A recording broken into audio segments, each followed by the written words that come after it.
This is Pet Life Radio. Let's talk pets.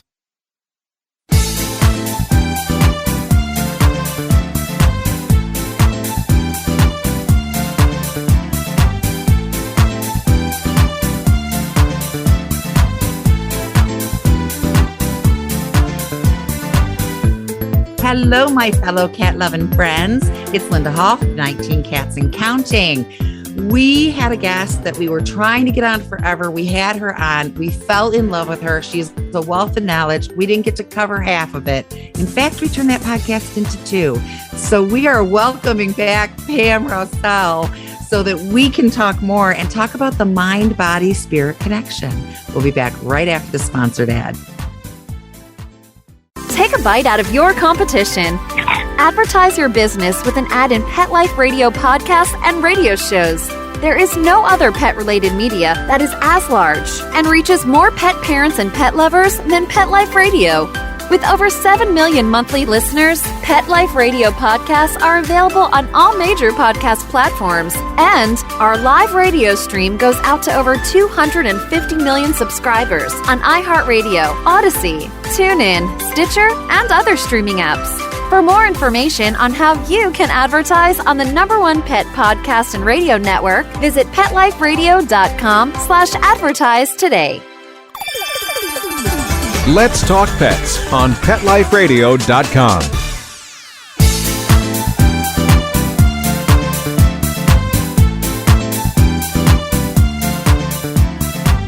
Welcome back to 19 Cats and Counting. I am your co-host, Linda Hall, here with my lovely blonde BFF, which Arden Moore says is now best feline friend, which I like way better. So yes. Hi, darling. Are you excited? I'm excited, especially because my sweetie pie is here. So maybe she wants to be red. Maybe I think it's Pam's energy. She just attracts all of the, she's behind the computer right now, but she'll show herself again. So let's get Pam in here and get cracking. We never have enough time to talk to you, Pam.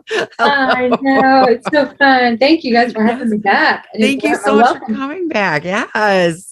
You know, always completely open. Talk to us about them. Yes. Talk to us about the mind, body, spirit connection. What does that mean? You know, I got certified and went through months of training to learn a technique called mind, body, spirit release. And what happens with life is traumatic experiences happen to us, negative encounters, negative experiences, etc. And what happens is when we go through situations, and this applies to pets as well, our bodies record every single physiological reaction that happens on a cellular level, and it gets imprinted in our bodies, and it's stored there until it is released.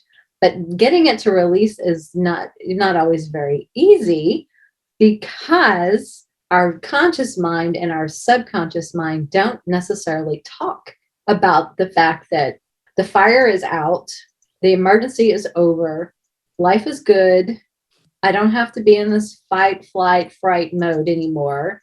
You know, I can relax.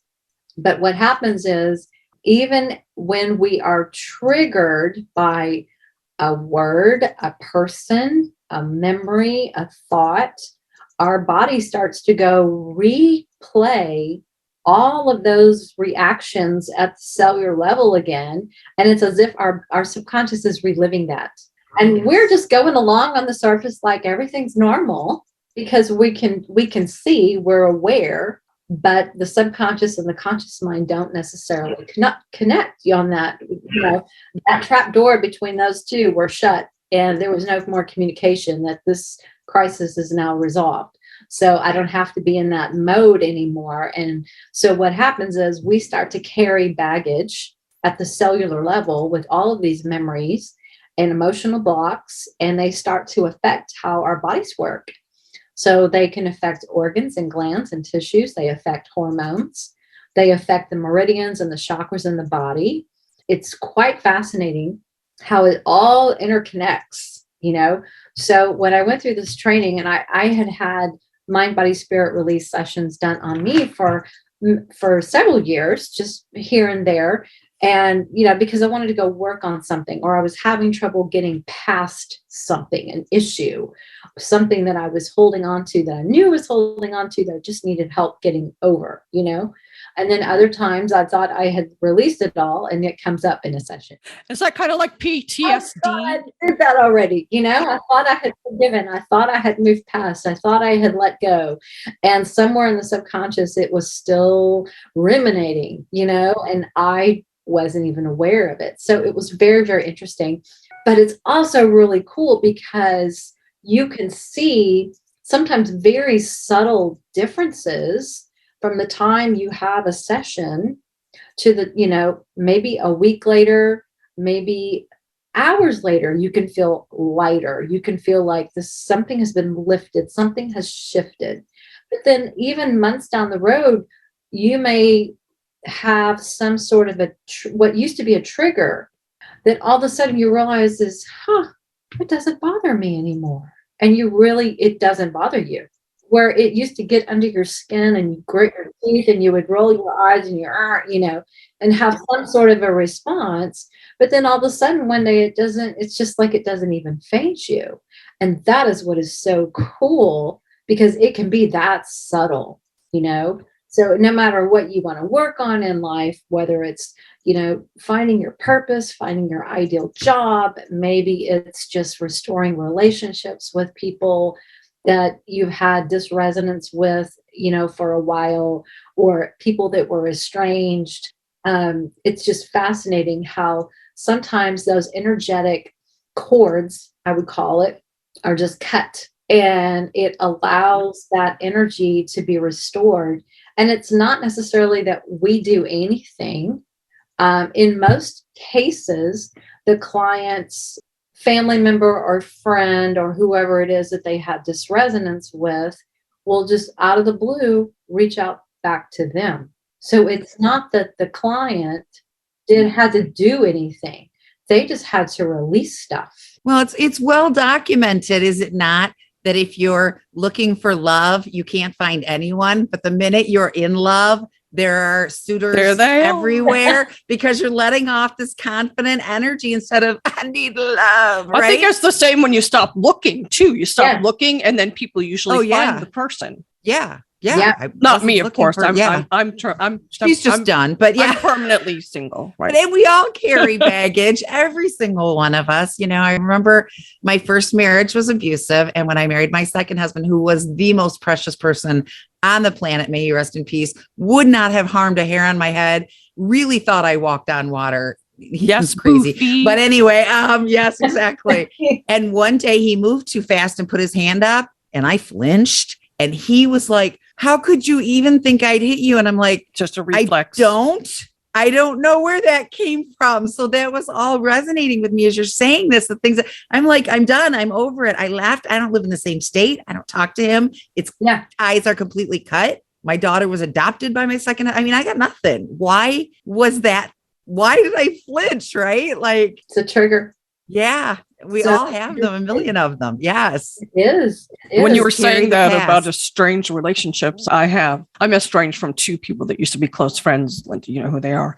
And it bothered me for a long, long time, but I finally let it go. And I can talk about both of them now without feeling hatred. That's it. Yeah. So, that's hard. I guess that's kind of what you're talking about. It's gone off my shoulders. There are certain things like your visor in your car, Rita. Oh gosh, yes. Her ex-husband, let's hope he doesn't listen to our podcast. Her ex-husband, every time she put the visor down, Sorry, would say, why are you putting that down? You don't need it. So it's become a joke. Okay, how long have you been divorced? 31 years. 31 years. And to this day, if we're in the car and she puts the visor down, one of us will say something. It's just, it's that moment that's like, it's a joke. Yes, I'll put it, and then I'll flip it back up and I'll be like, no, damn it. I can flip it down if I want to. 31 years later. So how do we release this? How do you get to that point of not carrying it around? This is what's so cool because like I said, this works for cats, it works for dogs, it works for pets, just in general, because they take on, our stress sometimes, our emotional stuff, but then they have their own experiences in life too, where they have negative experiences and traumas that get imprinted at the cellular level in their bodies and that they hold on to and store. And it usually manifests in physical symptoms or behavioral issues, as we've all experienced working in feline behavior. So the mind, body, spirit release is a tool to go in and asking the body questions using muscle testing, or what I like to use is pendulum, because you're doing it for like an hour and a half to 2 hours straight. So we're just asking questions and going through all the charts and stuff that I work with and just identify all of the blocks. It's a little harder for cats, and they can't tell you what the block is, Right. So for example, like we go through emotional blocks. There's emotion mixes, there's limiting beliefs that can be more for people, of course. It can affect hormones and neurotransmitters, base imprints, such as things like viruses and candida and mold and mitochondria may come up, biofilm, the parasympathetic or the sympathetic nervous system, the vagus nerve. And then we look into organs and glands and tissues and see what emotions are stored or being held in specific organs that come up. Because there's a lot of organs and tissues that hold emotions. We would be shocked. We were talking to Jane Adrienne, those two crazy cat ladies one day, and they were talking about one of their cats. And I don't remember what the deal was, but it was an incredibly stressful, horrible situation. I think one of the cats had passed or something. The other cat wasn't taking it well. He went temporarily deaf for a while. And she said, we never could figure out the reason. And I said, I think I can tell you. They were like, stress causes physical ailments, right? He went deaf and then he got it back. And they were like, I don't know. And I said, I think I do. So that's a perfect example of it. The organs, your eyes are organs, right? So how do you help the cat get over your ears something are organs? Like that? Yeah. What we do is we use, in cases like when we're doing remote stuff, I use myself as a surrogate for the cat, or I use their picture, or I'm a surrogate for the person that I'm working on. And we use a red light laser, and you pulled it over certain neural points and calming points and meridian points of the body to like break up that stress response to those imprints. And I can feel it. I mean, I can feel the laser in my body. It's like this heat, it's penetrating. I can feel it in my head. I can feel it in my heart. And it just truncates like all of those cords, all that energy, and it's gone. You identify everything, and then you hold that paper and you clear. And then you go retest to make sure everything is strong, and it's strong. Then we take steps to figure out, okay, what do we need to do from here to reinforce what we just cleared out? Because you cleared out the garbage, right? So now we want to make sure that we input some good stuff to replace that garbage. So, for people, it might be specific breath work, meditation, flower essences. It might be reading a certain book that relates to something that they wanted. Like if they're searching for the perfect career or, success in their business, maybe it's a book like Think and Grow Rich by Napoleon Hill. It's something that we can do. Maybe it's verbal affirmation using specific essential oils that have vibrational frequencies that can be really, really helpful in reinforcing. And then, maybe Reiki for animals. There's so many things. I mean, sometimes they need they need like a nutraceuticals. They need some supplements. They need some gland support. They need to do some detoxing because maybe there was chemicals and heavy metals that were involved in their health, physical symptoms and stuff that they were going through. Maybe they need some food therapy, or color therapy is a favorite, crystal therapy. So using crystals and using colors and using flower essences and homeopathy. There's just so many tools. I'm looking at my list. How do the crystals work? How did you know I just wrote that down? Because we have the same brain. Yeah. So, we had mentioned that spray that we use from that lady who is what we like to call woo woo. And we just adore her, and the stuff all works. And she talks about vibrations and stuff. And she always at checkout says, would you like some crystals with that? And I've always, how does that change or increase the efficacy of the product? Well, Crystals all have their own unique vibrational frequency, just like colors, just like flowers, just, sound has a vibrational frequency. But crystals have their own specific frequencies. And if you do an online search for like the properties of, let's just say rose quartz, that's a very popular, common crystal. If you were to do a search for rose quartz and pull up what that rose quartz represents, or what it's good for, frequencies, how it's used for like healing heart, like emotional, like sadness and things like that, it will list all the great properties that rose quartz can be helpful for. So what are you supposed to just hold? How do you use them? There's so many ways. I mean, some people actually have jewelry that they can wear. Okay. In the case of a pet, you can just put a crystal, obviously not the size that they can eat. Sure. Yeah, there's that. Let's clarify that. But, like that crystal didn't help. My cat choked on it. What was that supposed to do? But you can put it like next to where they sleep or next to where they like to hang out or sit, because crystal energy is very, very powerful for animals, because animals are very sensitive to energies. Okay. So whenever we want to use a crystal therapy in some form, you want to make sure that wherever you put it, the animal can get away from it. When they've had enough, they know, and they can just get up and walk away. So same thing with like color or, things like that. You don't want to attach it to them per se, because then they can't get away from it. When they've had enough, they're going to be like agitating and fidgety, like get this off of me. Too much. Yeah. Too much. Yeah. So it's just, you can put crystals in the corners of your house to, like, a lot of times if you're trying to keep like bad spirits or kind of set up a perimeter of energy. My head. A grid. Like, I need that. Right. Your home. Okay. You can set up a crystal, or you can even put crystals. Like if there's a special place in your house that you like to have little knickknacks or, candles or whatever, you can just put, like a little crystal garden and just collection. And whenever you feel like you need some little extra something, you can just pull out whatever crystal corresponds to the way you need support.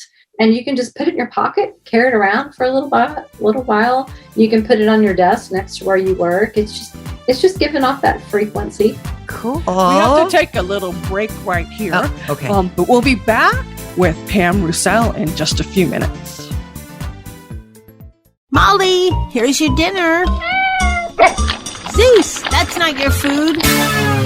Don't let that happen to your precious cat. Elevate your cat's eating experience with the Cat Tree Tray.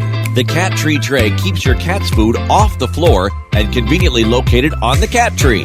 It's the perfect way to eat. It's a beautiful wrought iron tray that easily attaches to your cat tree and keeps dogs and other critters out of your cat's dish. A must for multi-pet households. There's a 6-inch tray for large bowls and a 4-inch tray for smaller bowls. Purchase your Cat Tree Tray today. Go right now to cattreetray.com. That's cattreetray.com. CATTREETRAY.com. Let's talk pets. Let's talk pets On Pet Life Radio. Pet Life Radio. PetLifeRadio.com.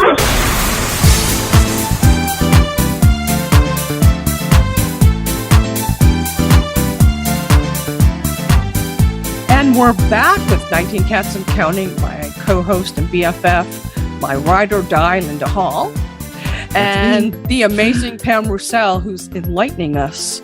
We were talking about crystals before we went to break. Yes. We start off on the very skeptic side, but then as you see things, like I said, with this solution that helps with anxiety and says it's got, good vibration, we're like, it works. I'm not arguing with anybody anymore. So, and we do know that there are natural things, just like, I used to be a certified nurse assistant for hospice. There are things with the moons and the holidays and the way there are things that do coincide with people's deaths, illnesses. Ask anyone who works in the emergency room what they think, or labor and delivery, what they think of a full moon. And that is energy. So it's energy. Yeah, we can't deny it. If we can see it, we can't deny it. Right. So color therapy was the other end of this. So how do you use color therapy, and what colors are we looking for? What does what? Oh, this is one of my favorite tools because number one, it's cheap, if not free, because we all tend to have colors in our home that we can pull from. And so I'll tell like a lot of times, you can grab a towel, you can grab a pillow, you can grab a shirt, a piece of paper that's colored a certain color, even a piece of food if it's a certain color. Just having something that particular color and set it beside the pet or on their favorite sleeping spot or hangout spot. It's so cool. And they will gravitate to it when they need it. It's fascinating to watch. So, for example, some of the colors that I use quite frequently correspond to the chakra colors.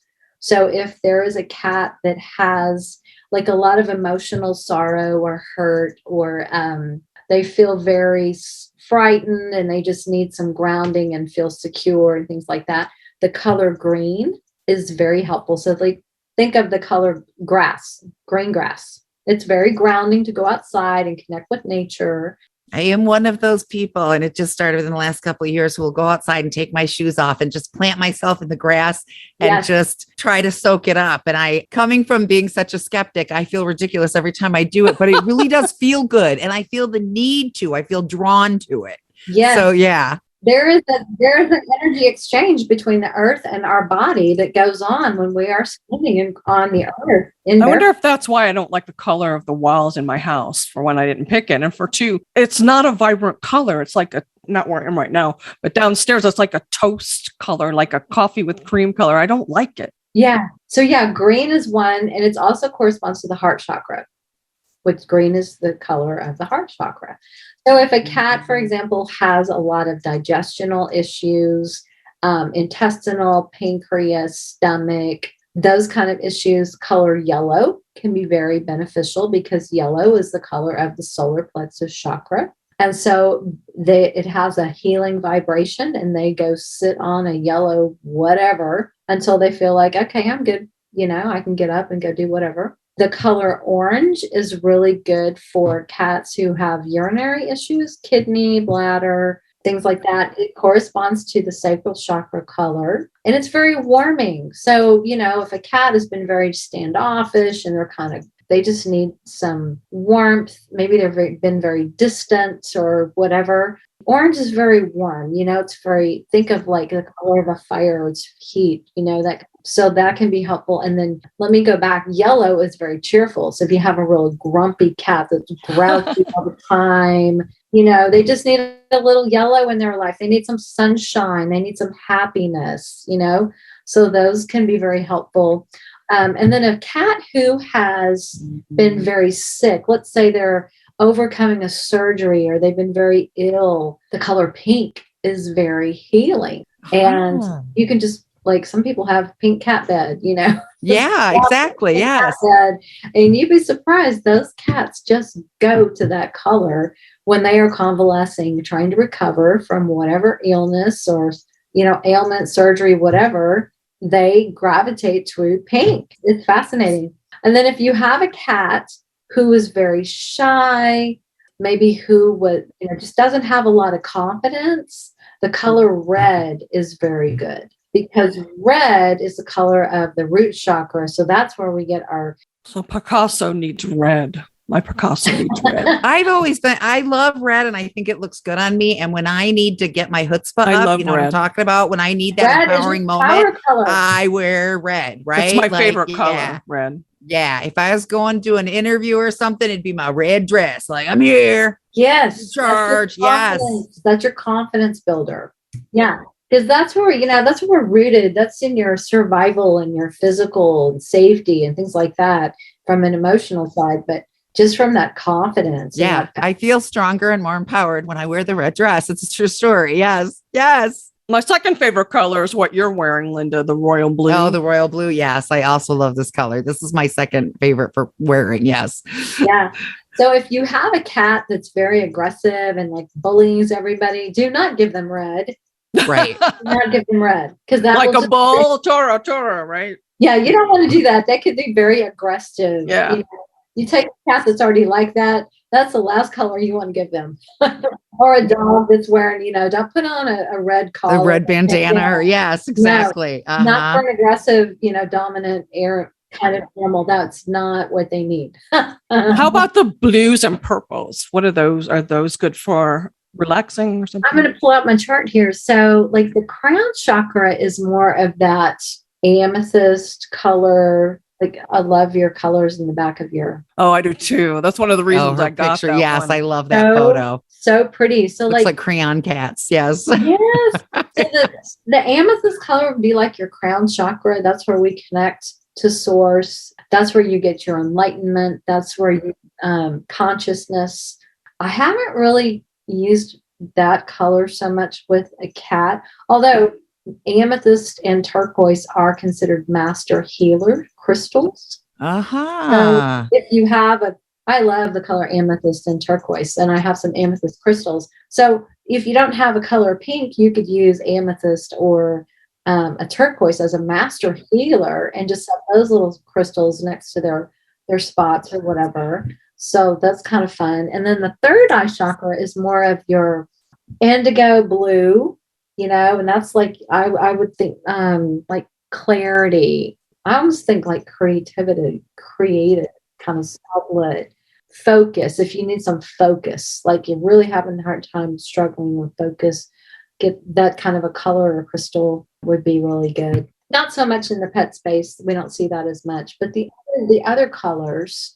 And throat chakra is more of a blue, not a deep blue, but just like a regular medium blue color. So like a cat who maybe just, some cats don't meow very well. Like they just don't have their voice. Mm-hmm. I have a few like that. Chakra color or the throat chakra is associated with finding your voice and being able to speak. So that might be something that you could play with for a cat that just needs to find their voice a little bit, or if they're having trouble eating, or anything that has to do with swallowing or the throat or thyroid, that might be a really good color to use for them. So it really does make a difference what color beds and food bowls and things you give to your cats. It can be if you want it to be, Well, yeah. I'm guessing I don't have to color coordinate everything with chakras. I can, I just really like that pink bowl. I'm just going to get the pink bowl or purple or whatever, gray, whatever. But purposefully being able to lay these things out to help. And I know I for many, many, many, many, many years, the walls were either blue or they were some beige or something. And I did blue accents. And a couple of years ago, a friend talked me into yellow, and I stayed away from yellow because I don't look good wearing it. Mm-hmm. Honey, I love the kitchen, the dining room, the living room, and the halls are all yellow, and it is sunshiny. It does cheer me up. I have noticed what that does for me, and I'm like, I am a big yellow fan now. And before I was like, no, it depends on the shade of yellow. Yeah, it's just Some of it's like really out, like, oh, that's too much. But it's not obnoxious. You have your soft, beautiful yellow. It's like, oh, that's perfect. Yes, it's just pretty and light and sunny and happy. I like happy. Yes, we all need a little more happy right now. Yes, life's been fun lately. These last few years, we all need some more happy. Well, yeah, for sure. You don't want that yellow that's in my picture back there. That's no, that's a little too much. That's good for an accent, but not for a whole wall. Yeah, no, this turned out just perfect. But I was like, I fought this for so long, and I love it. Like I'm staying yellow for a lot of years. I tend to find things I like and stick with them. I don't change up very often, and I'm not the best at change. I mean, I do what I got to do, but I don't embrace it. Let's just say that. Just like a cat, cats don't embrace change. If you're trying to introduce a cat that's more aggressive with a cat that's more shy, well, the colors help them. Choosing the right colors for each of them. I would use the color for the shy one. Okay. Yeah. Okay. Because I'm thinking of it in terms of a vibration. You have a really strong, dominant one versus someone who's really low vibration, not as confident, kind of scared, timid.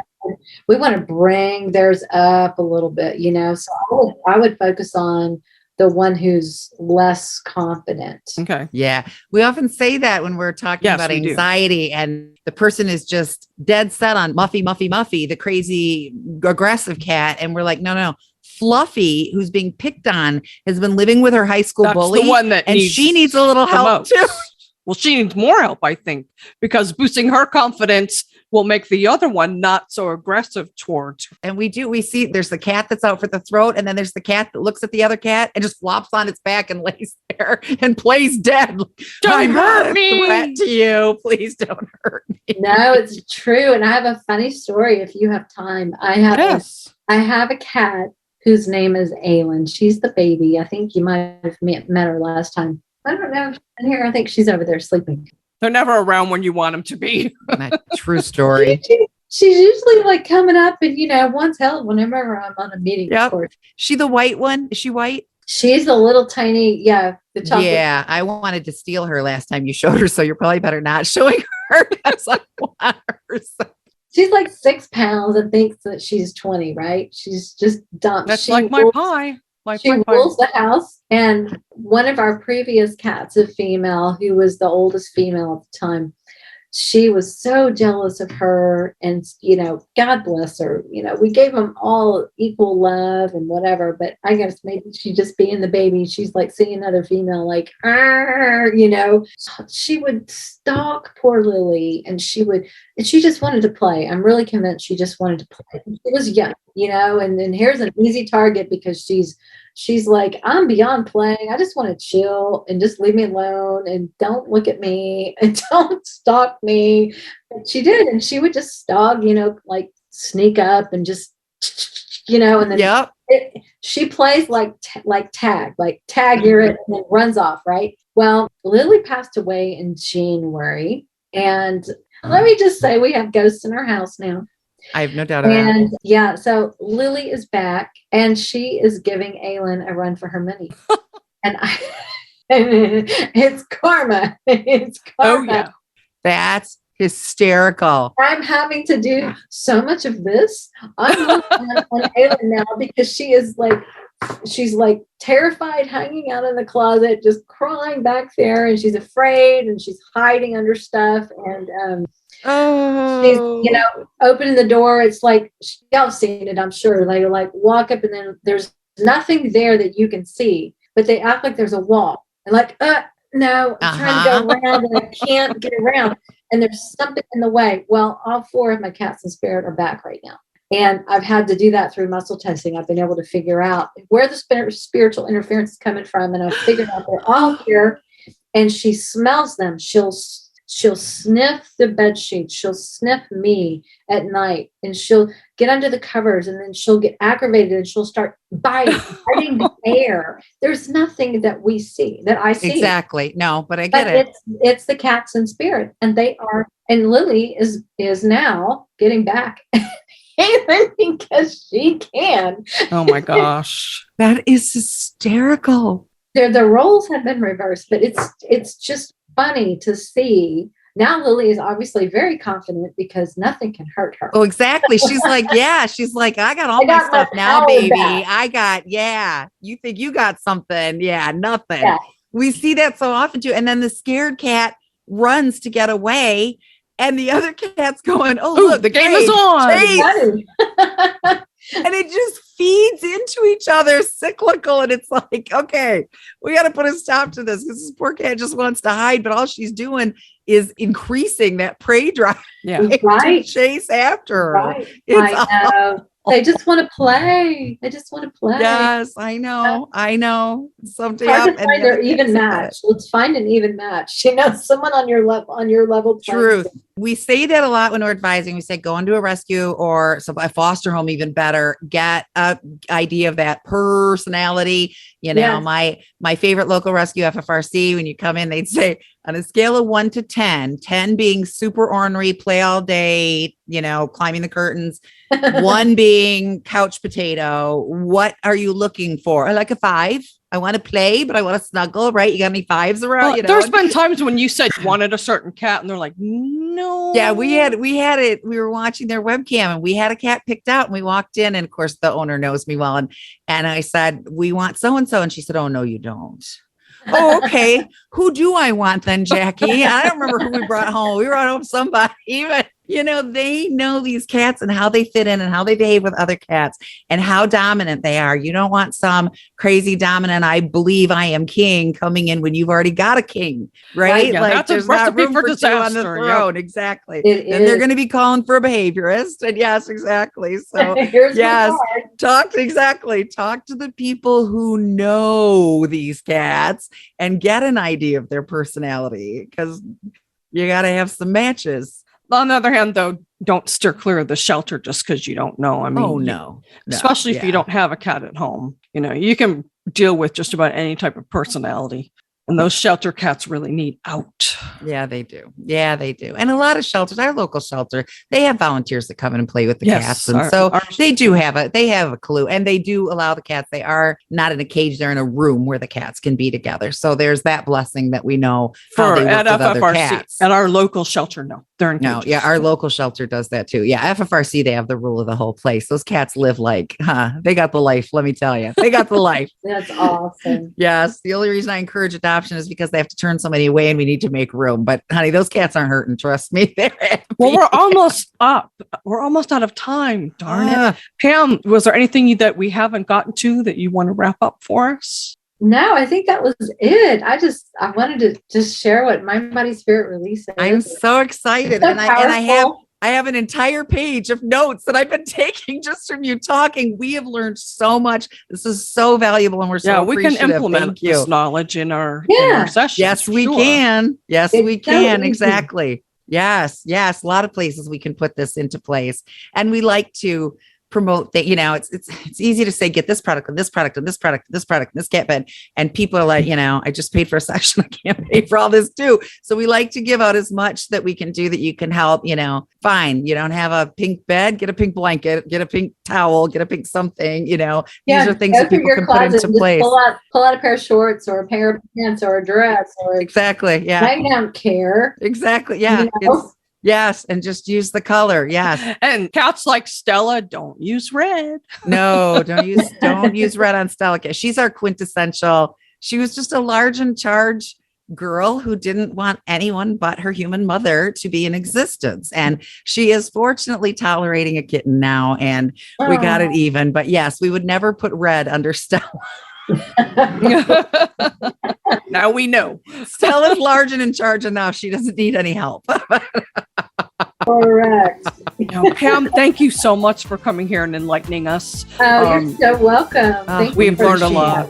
I hope Amazing. our audience learned a lot. Yes. How easy for them to implement some of this and help their cats at home. Definitely. And I hope you'll come back again. I hate that we have to wrap up, but we do. Linda Hall, as always, thank you for being my ride or die. Always, baby. And Mark Winter for giving us the spot on Pet Life Radio. He's the Until best. next time, remember, every day is Catterday. Let's Talk Pets, every week on demand, only on PetLifeRadio.com.